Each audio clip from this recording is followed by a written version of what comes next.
And because there's text in this book that dances around on the page and teaches you to actually be involved in the book physically. And so I'm announcing quite clearly that there is a complicity between you and I in the reading of this book. And that seems like a good and, I hope, interesting game for us both.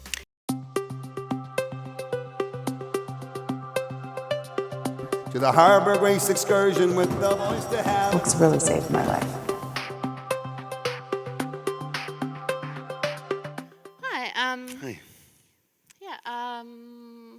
I was just going to start by saying I had actually read somewhere in an interview where you were upset by a critic who said that In Grief with a Thing with Feathers had kind of pinpointed the crow in it as just being death, and that upset you because someone was being reductive and towards your metaphors, because the way you write also is so fabulous and based in poetry and imagery that sometimes the books kind of defy meaning and defy sort of asking sorts of questions about them. But I apologize in advance because that's exactly what I'm going to do. So we get that out of the way. I was upset by it. I felt sad for her. Because Right. you want a reading experience to be generative, and you want multiple interpretive doorways open, and you want ambiguity, because ambiguity is growth, and you can feed on it as a reader, and you can think about it long after the book is done. So just to say, oh, the crow is a metaphor for grief, like, that's like saying the only ride at Legoland is the roller coaster. There's amazing other rides. All right, so I was going to start by talking about Papa Toothwart, who, because actually the book begins with Papa Toothwart, and it's hard to sort of figure out what exactly he is, because he seems as though he is a mythological creature who's always kind of existed in this landscape. And it builds also on, it's very particular to this space because you start seeing images and creatures in the book that seem very English, like elves and goblins, which would never appear in the landscape of Canadian novels. We have like werewolves and bears that want to have sex with people and that type of thing, because it's so part of our own intrinsic mythology. So I was interested in how you built like Papa Toothwart out of that landscape and what he means. Maybe you've just pinpointed exactly what we're missing in the UK. Horny bears. He is, as you said, like he's existed as long as the place. So he's like every place's mythology is bespoke. And obviously, one of the glorious things about reading myths and folk tales is that whilst these things are incredibly specific, and you can study them for their specificity, they're also universal. So, like a greedy prince in Russian fairy tales appears as a greedy prince in African creation myths and so on. Like storytelling templates are there. For me, he's the Green Man, but he's the Green Man armed with knowledge of his deviceness, of the fact that he's been a literary device, but also a symbolic device. He has a social function. He's used by parents to make kids brush their teeth and go to bed or do their homework.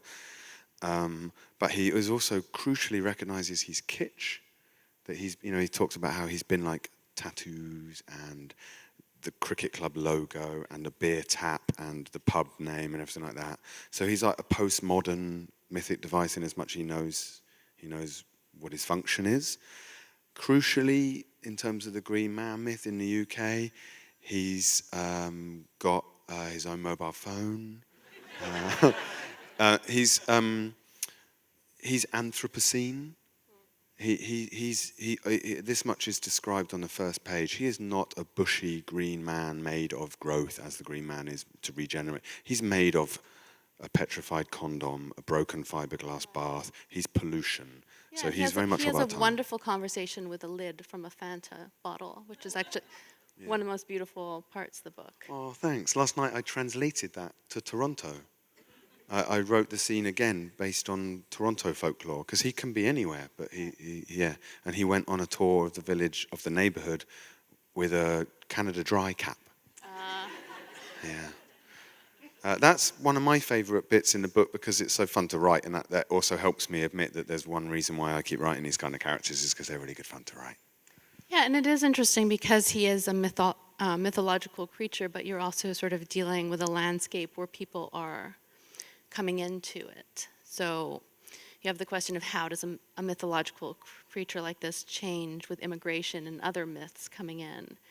And so I felt there was a tension in that because even though the characters were from London, they were seen almost as immigrants.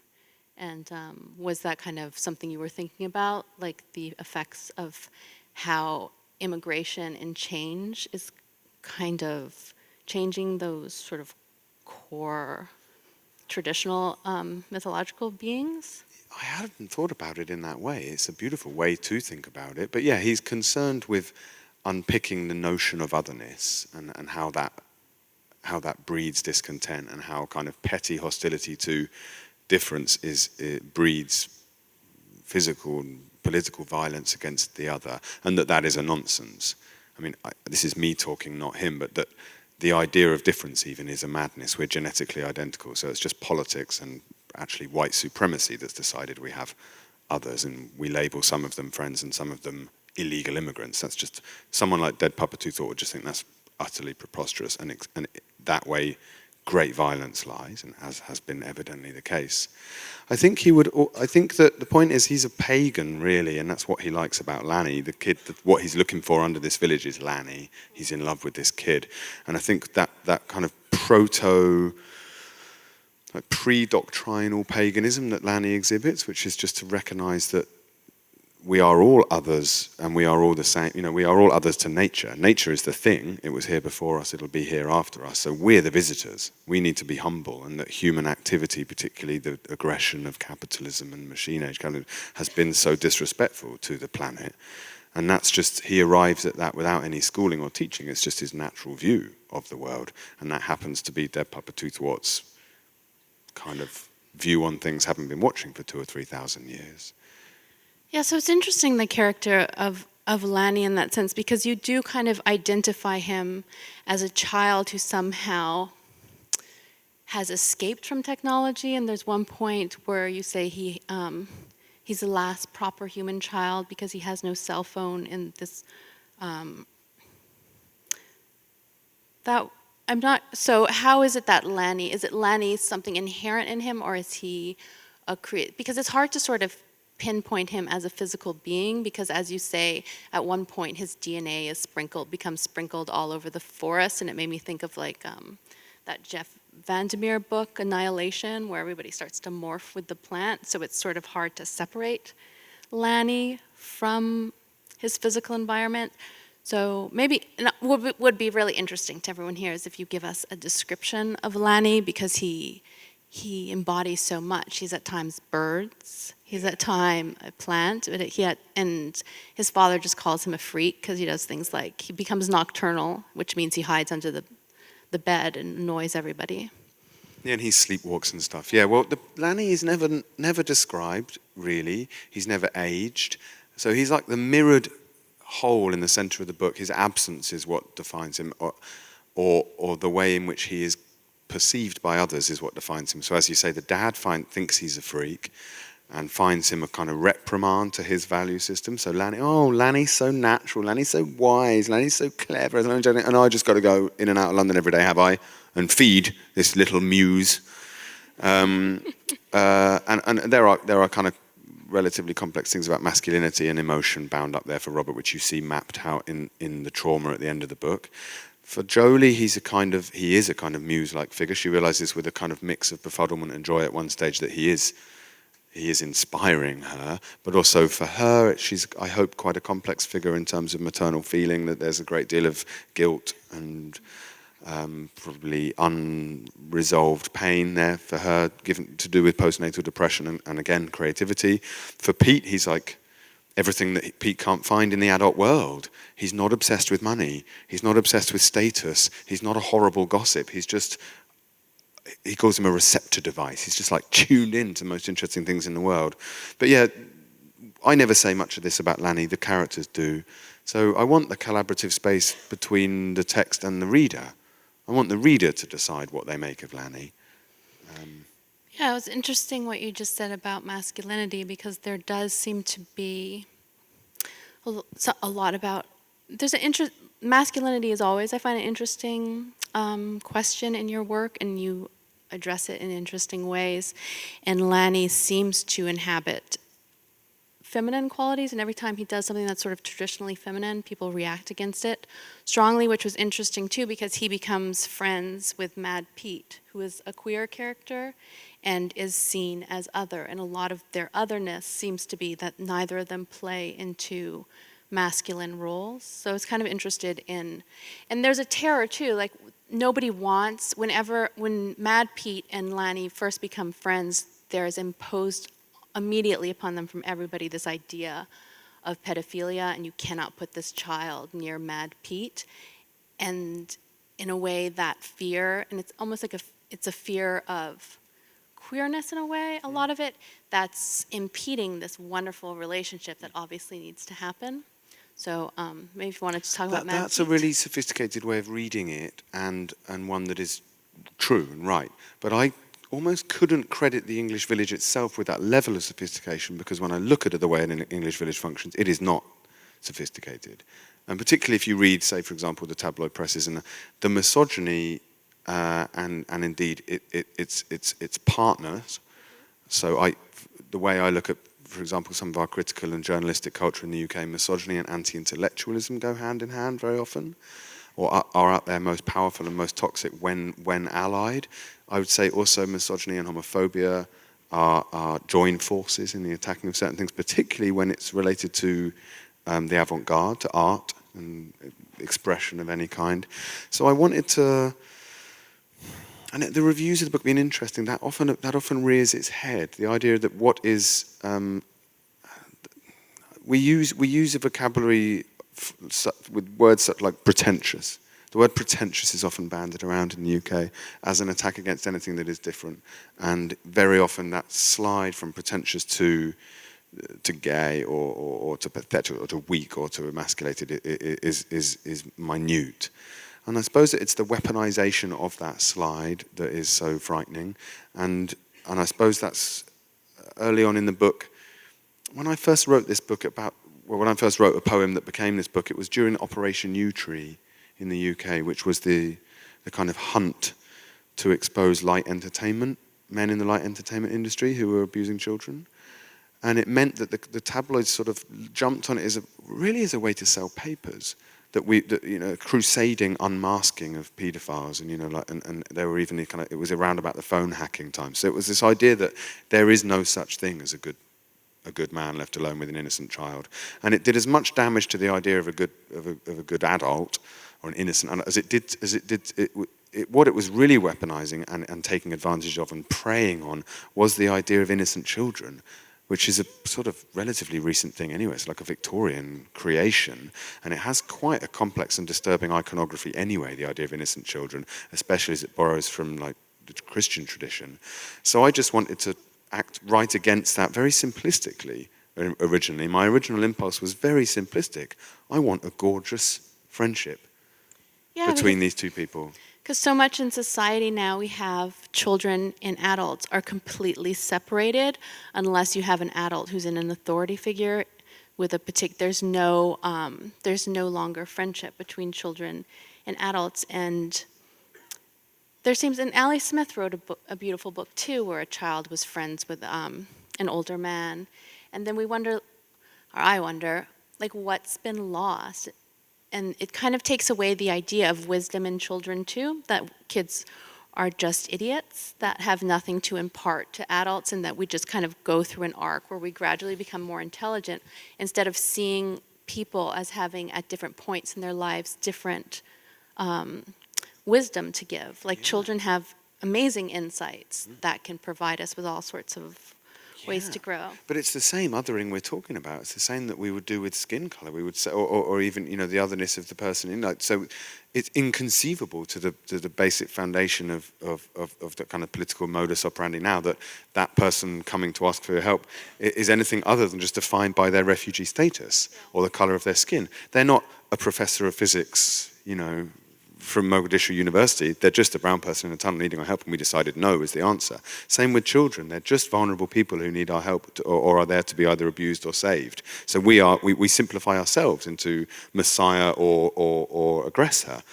And as you say, it eradicates the possibility of communication, which is how human beings and how civilization grows. It's the joy of having a consciousness, the joy of being alive. But Lanny's an interesting case, I think, because he is, and it might be why he annoys people, because he is still doing childlike things, imaginatively. He's in the woods, he builds this beautiful project, which I unashamedly wanted to, based on some things that children have told me in my memories of being a kid. He has this idea that with art you can unify people that are divided. And that might seem utterly pretentious or wild or hopeless, but actually it's a very good idea. And it's not preposterous, and it's what a library is, for example. He builds this thing in the forest, and he wants it to be a gift to everybody to remind them how beautiful life is. He wants them to encounter it and be inspired. It's a simple and good idea as far as I'm concerned. But obviously it's a load of old nonsense, a load of old crap. But I wanted him to have that childlike optimism, pure, dreamy, as like I'm saying, pre-political generosity of spirit, whilst also, and this is kind of crucial, very sophisticated. And he's like cruising on he's surfing on adult conversations, and he's hearing things from adults, and he's very attuned to it. He knows why his parents argue. He knows where the fault lines are in their relationship and when to push and when not to push and how he can take advantage of it. He knows the type of person his mum is and that she likes to be left alone to think about things. So that's why he skips out of the house and does strange things in the woods. And I want us to credit our children with great sophistication in terms of politics and philosophy and stuff, because they have it. Yeah, there's even points in the book where it's almost as though the adults are trying to desensitize Lanny from he's just thinking, where does the water go and how does the world work in a way that would fix climate change and that sensibility, but everyone's like, no, you can't think like that. You have to think in a smaller way and cut off your knowledge of the like how it is we have what we have, and that's how one exists. That seems to be one of the most regrettable symptoms of capitalism and our complicity in it, in the way the world works, is that instinct to say to children, well, that thing you have there, i.e. hope or ambition, you'll grow out of that.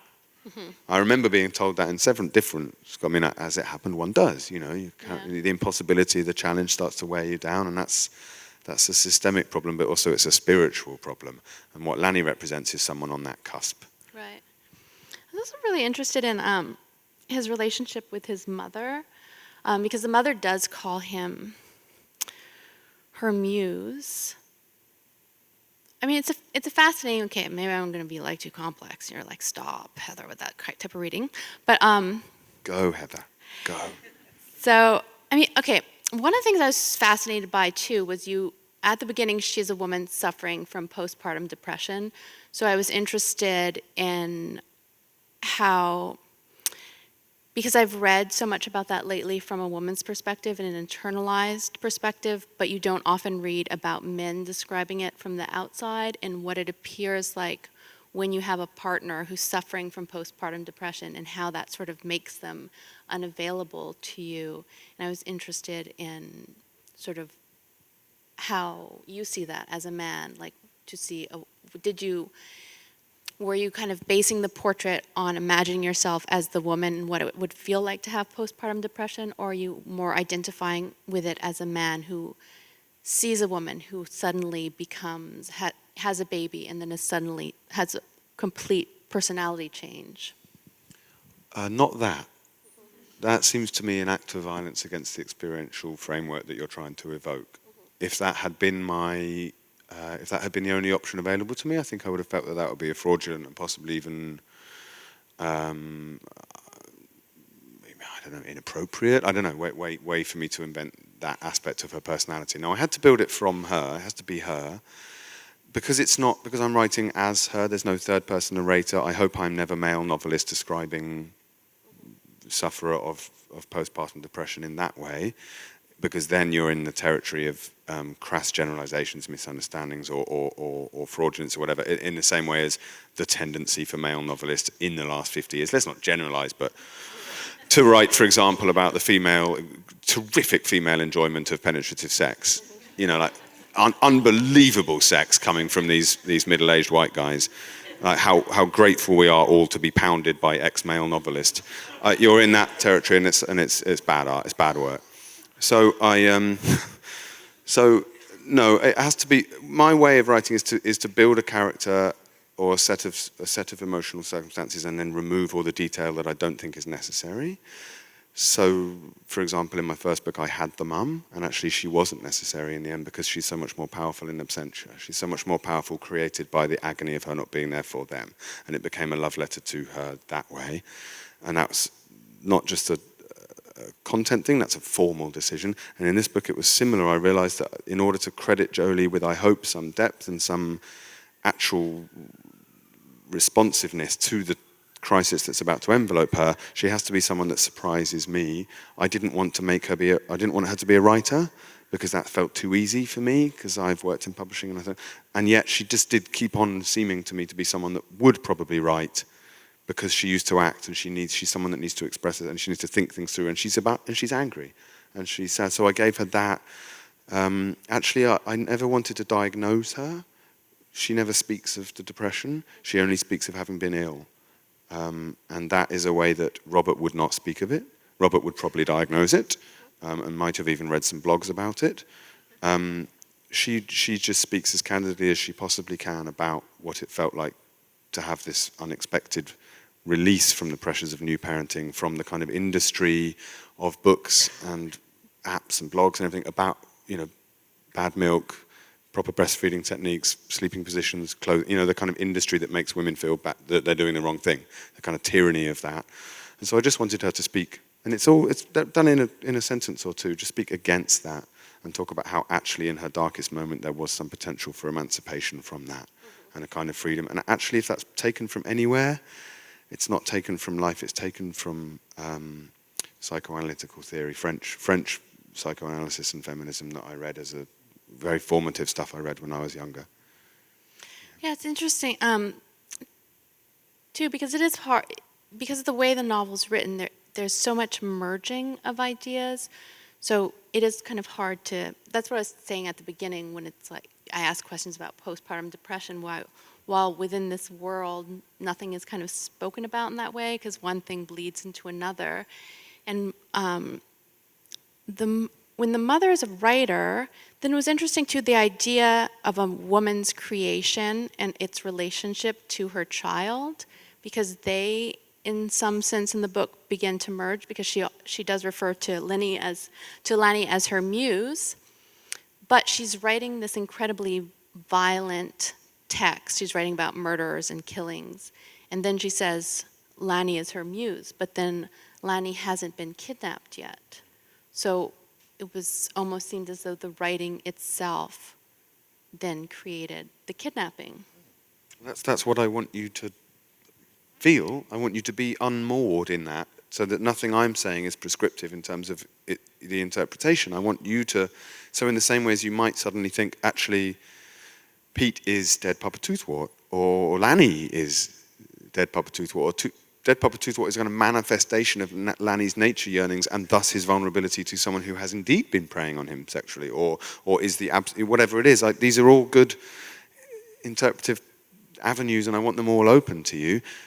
And that's one of the reasons why you can't have too much exposition in a book like this about what she's suffering from or what her past has been like. You've got to take it all out so that you're not telling the reader what. There's no. Like, ambivalence is just so important, I think, in a work like this. It's so much more interesting than if I were to build a... when you're reading a novel and they give you a great amount of biographical detail, and you almost feel like the book as a thing to love and to generate energy, and a thing to actually possibly be grit in your wheel, grit in your system, it moves further away. Because you're like, well, now you've told me how she felt and what age she was and what happened there, so now I can't actually It's akin to me to the illustrative tendency. I remember being I don't know, this is such a ridiculous example to choose, but it's the one that's stuck in my head now, so I always choose it. I read Daphne du Maurier's Rebecca as a kid, and there was a picture of Rebecca on the front, and Mrs. De Winter, and Mrs. Whatever her name is. And it just shut the book down for me because I knew what they looked like. And the part of Rebecca is that this kind of endless, almost erotic carousel of like interchangeable possibilities about who these people actually are and therefore what they might look like. So it just killed that for me. And that's my opposite intention in writing, really. And also there's a sense, too, when you don't necessarily want to trust the narrator in their telling of a character, because also in the first half of the book, Lanny is described so beautifully in almost a mythological way. And then in the second part, when he's kidnapped, you say that every time a child is kidnapped, they are used by people to become mythological children, which made me wonder, have we actually been reading Lanny from the beginning through the lens of a child who's been kidnapped already? I hope so, because because you are hugely accomplished. I mean, you particularly hugely accomplished as a reader. You've read loads and loads of novels. You've written novels. You've watched loads and loads of really interesting TV shows where they're subverting your expectations. They're, particularly these days with the extraordinary work we're getting in non-fiction TV, in documentary work, where they are literally playing with the idea of the authority of the cameraman even, or they give you a witness who turns later out not to be a witness, or not to be reliable. These are literary games being played with extraordinary skill in our TV shows. So now I'm assuming that you as my reader have all that, are armed with that. Yeah. So what on earth would I be doing not knowing that on page one you're like, okay, this kid's in danger. He's a symbol of eccentricity and charm. He's in trouble. We've got a shape-shifting mythological figure who seems to be like almost pervertedly interested in child innocence. This is not going to end well. Right. I want all that. I want all that play because it's more like it's like music. It's like introducing a minor chord somewhere underneath there that you're training the reader to listen to, but they're not sure where they've heard it. So then when they hear it, they've got a kind of counterpoint happening in their own head.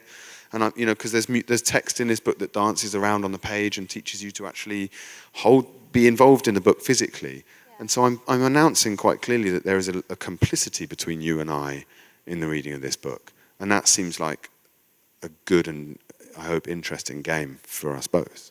Yes, that's a good segue into talking about structure because the book has an incredibly unique structure and hence why it's with Strange Light, introducing the new experimental publishing imprint. But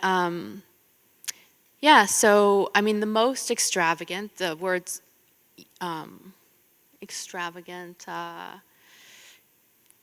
use of font or text was in Papa Toothwart, where the words on the page literally begin to dance and swerve up and down. And so how was the creation of that? I didn't understand. Did you write that first in a notebook? Going up and down, or was it later on the computer? No. Or you just always envisioned that? Or did it get away from you as you were writing? Everything gets away from me, I'm afraid. I'm like absolutely hopeless when I'm writing. I'm like standing in the corner of the field like a sheepdog person, and the sheep are just all gone. And the fences are all open, and I've spilt coffee on myself. I'm going, please come back. What I did is I had what I had this about is this overheard stuff, and it's just banal language, everyday language, gossip, texting, people being nice to each other, people being nasty to each other, just life, how we all are now. And it dances around in italics, and sometimes it goes over the edge of the page. I just kept it in a separate document, and I filled it, and I had some sense that over the course of the book it would probably darken and there'd be a bit more plot added, and it would thematically come to dark. So things like casual racism, fear of others, xenophobia, the language of aggression would start to creep into it as Dead Papa Toothwart's plan darkened. And then my American editor, and I wanted it maybe as a footnote. I did a book with Rebecca Solnit once when I was a publisher where she had a whole footnote along the bottom of the book which was a story, and she hoped that you'd read it at the same time. And we always said, well, really? Do people do that? And actually turned out that some people would just read it all the way through, and some people would finish the book and go back and then read it. And this is the democratic experience of reading. You own this book, you paid $12 for it, do what you want. You can ignore it if you want. But my American editor said, no, people might ignore it, and that would be such a shame. He felt, particularly in terms of the otherness, like it's fascinating for us to appear under an English village, so we better get it in the text. And then I was really keen for it not to appear like literature, or particularly to appear like me, the author. So we decided that it would dance around to make it look like sound. And so mainly the main point of that is that it violates the margins of the printed page. So it doesn't look like something that Random House Strange Light are in control of. It looks like something that's violating Strange Light's ability to keep this text on the page. And you used poetry a lot. You used it more in Grief is a Thing with Feathers, because in that book it was about a poetry scholar, a Ted Hughes scholar, so it formally made sense even to use poetry. But occasionally when you do use poetry in this book, I was wondering, it made me think of when, like, Shakespeare and plays like Henry the Fifth. Anyways, whenever he would have the aristocrats talking, they would speak in poetry, and then the lower class people would always speak in prose. So I was wondering if for you there's a moment when you feel, like when you break into poetry, is there something that poetry allows you to do that prose doesn't? I mean, I genuinely wouldn't know when I do. It's not a conscious decision, no. Okay. I mean, I'm very flattered by the idea that some of it is poetic. I don't think of myself as a poet, but I certainly know that I'm writing short lines. I'm sometimes using rhyme and meter in ways that is closer to poetry than prose, but it's only just because that seems like the right thing for that. I suppose Pete, as someone who is careful about his language and is in a more reflective mode, has a tendency to slip into what might be lyrics sometimes, because he's of that ilk. He uses language in like an artist uses his materials quite carefully, and he also rubs things. Actually, some of the line I first wrote 10 or 15 years ago that became that poem that became this book is a line of Pete's where he says, he's alone in his room, and he says, breeze-obedient balls of dust and fluff run up and down the line, the edge of the room, or something like that, which is just a thing I love, actually. You know, when you're in a room with a hard floor and someone opens a door somewhere else in the house and the fluff goes and I just thought that's a nice place to start building a character. That is a poetic line, but I'm not a poet, so I'll just leave that line there and I'll give it to him, and I'll have him sort of go, I like that. And what else is he thinking? He's actually thinking about his sister and his mum and this child he's met, and why this child has this effect on him, this almost drug-like effect on him. And from that, I build a scene and realise what I don't need more than anything else. Like, I could have got rid of that line and been like, Pete, age 75, is sitting with his newspaper. He's an artist. It's the art newspaper. You know, like, and that's just the kind of writing that makes me die a little inside. So I thought I'll just keep the breeze-obedient fluff line and build Pete from there, because you know what kind of person he is if he's noticed a bit of breeze-obedient fluff. Yeah. He's a lover of language, you know, and he's someone that likes juxtaposing interesting things with each other. He opens the book by saying he's building tiny little mobiles of bird skeletons, where he's pulling apart the bird skeleton and coating the bones with gold leaf and then rebuilding the bird. You know what kind of dude he is, you know. So he's not like, I'm in my studio drawing 9-foot-high naked ladies. Like, he's not that artist, you know. Yeah. So you would say with prose and poetry are a lot more similar, because some people try and I've always thought they were similar. And I don't see any need, I don't see any productive need to separate them at all. I read poetry like I eat, you know, I just gorge on it the whole time. I don't know what school of poet I'm reading. I don't know whether I'm reading a sestina or a sonnet. I just eat and eat and eat and look for the stuff that satisfies me, and obviously that's going to come out in the work I write, I hope. I'm supposed to wrap it up soon, so I have one last question, since we're talking about like one form and another. For fun, can you maybe tell us about transforming Grief is a Thing with Feathers into a play with Cillian Murphy, and how moving that work into a theatrical setting, what theater was able to bring out of it, and maybe what it wasn't, and what it left behind? Oh, lovely question, yeah. Well, you know, seeing as we're talking about interpretive pathways, one of the things it couldn't do was keep them all open, as you can in the book. So, for example, what is the crow? Is it a real bird? Is it a giant manifestation of his grief? Is it a sort of psychic his obsession with the Ted Hughes poems, like terribly sort of psychically projected onto his pain? Is it a kid's joke? And in the book, I hope yes is the answer to all those questions. And in the play, they decided it is him. He puts his hood up and becomes the crow.